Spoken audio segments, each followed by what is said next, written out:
संसारी व्यक्ति जिस माँ की कूख में जन्मता है सबसे पहले माँ को अशुद्ध करता है। जो माँ जिंदगी में कभी भगवान के बिना अभिषेक पूजन के दर्शन के भोजन नहीं करती, उस माँ को भी जब कोई बालक जन्म लेता है 45 दिन के लिए वह बालक माँ को इतना अशुद्ध कर देता है कि वो मंदिर जाने लायक नहीं रहती, वो गुरु के दर्शन करने लायक नहीं रहती, वो जिनवाणी के स्वाध्याय करने लायक नहीं रहती। कितना बड़ा पाप है। कितने पाप कर्म का उदय आया कि जिसके यहाँ जन्मा, जिसने तुझे गोदी में शरण दिया, जिसने कूख में जन्म दिया, उसी को हमने अशुद्ध कर डाला। उसने मुझे गर्भ में जन्म दिया, 9 महीने मेरे लिए गर्भ में रखा, 9 महीने कष्ट उठाए, मुझे रक्षा दी, संरक्षण दिया, लेकिन जब हमने जन्म लिया तो उसे इतना अशुद्ध कर डाला कि वो मंदिर जाने लायक नहीं रही, वो गुरु के पास जाने लायक नहीं रही, वो जिनवाणी के पास जाने लायक नहीं रही। संसार के हर व्यक्ति के जन्म का सबसे बड़े पाप कर्म का उदय होता है। जन्म को बुरा क्यों कहते हैं? अनेक कारणों में संसारी व्यक्तियों का जन्म सबसे बड़ा पाप कर्म का उदय है कि हम अपने उपकारी माँ को अशुद्ध करते हैं जन्मते ही। आज तक संसार में कोई व्यक्ति पैदा नहीं हुआ जिसने इस प्रकार का पाप न किया हो पूरे। और चलो माँ को अशुद्ध किया।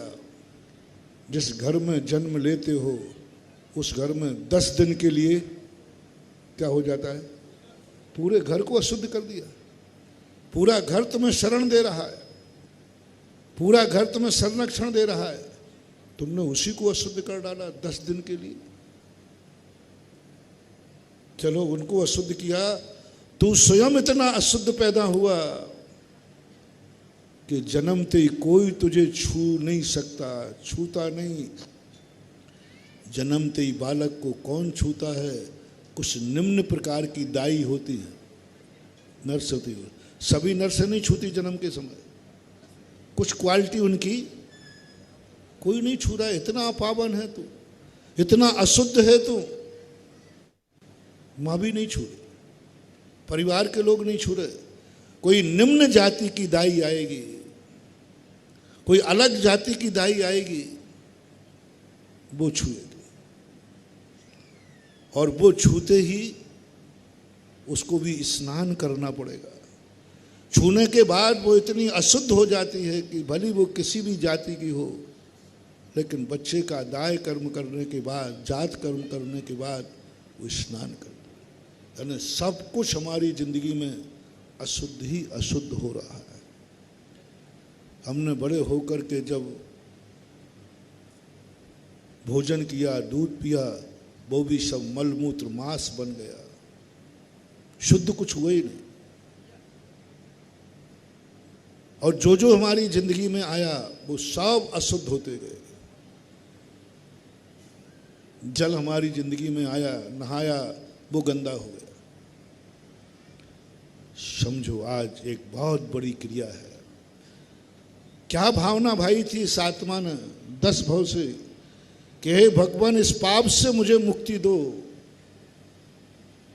मैं इस पाप से मुक्ति चाहता हूं। जिस माँ की गोद में जन्मूं वो माँ अशुद्धि को प्राप्त ना हो, बस। कुल में मैं जन्मूं, उस कुल में सूतक ना लगे, और मैं इतना पवित्र होके जन्मूं जो भी मुझे छुए वो अशुद्ध ना हो बल्कि पवित्र हो जाए। आज 10 भव की साधना इस आत्मा की सार्थक हुई है। जैसे भगवान का जन्म होता है, मां अशुद्धि को प्राप्त नहीं होती। तीर्थंकर की मां को सूतक नहीं लगता, तीर्थंकर की मां को कोई सुआ सूतक नहीं लगता, 45 दिन का कोई सुआ सूतक नहीं लगता। उसके अंदर पूज्य जिनसेन स्वामी ने महापुराण में लिखा तीर्थंकर की माँ इतना गर्भ में आते ही इतना परिणाम करता है बालक। महावीर स्वामी के संबंध में आया कि तीर्थंकर की माँ का गर्भ वृद्धि को प्राप्त नहीं होता, माँ को भार नहीं लगता, अवधज्ञानी होती है आत्मा। गर्भ में आने के समय महावीर स्वामी को लगा कि गर्भ में मेरे हिलने डुलने से माँ को कष्ट होगा, तो उसने हिलना डुलना बंद कर दिया। लोग घबरा गए कहीं गर्भ गायब तो नहीं हो गया। तब महावीर ने पुनः हलचलन करके कहा कि नहीं माँ, मैं जिंदा हूँ, लेकिन मेरे कारण से तुझे दुख ना हो इसलिए मैंने ये हरकत की है। यानी इतना महान गर्भ में रहने वाला बालक माँ के संबंध में सोच रहा है, माँ के संबंध में विचार कर रहा है। देखो कैसे मिलते हैं, कैसी होती हैं महान आत्माएं जो गर्भ में माँ के संबंध में सोच रहे हैं कि मेरे कारण से माँ को कोई कष्ट ना हो, क्योंकि ये मेरी उपकारिणी है। उपकारिणी, कोई कष्ट नहीं। और जन्म के समय कोई पूरे परिवार को कोई सुआ सूतक नहीं लगता। जन्म के समय तीर्थंकर के जब जन्म लेते हैं, कोई निम्न जाति के लोग उस बालक को नहीं उठाते, बालक का नहन नहीं करते। आपके बालक का जन्मते ही नहन करती है वो निम्न जाति की दाई। और आज देखो तीर्थंकर बालक का जन्म हुआ, कौन आया? निम्न जाति के नहीं, संसार का सर्वोच्च पद वाला सौधर्मिंद्र इंद्राणी आकर के उसको उठाने आए।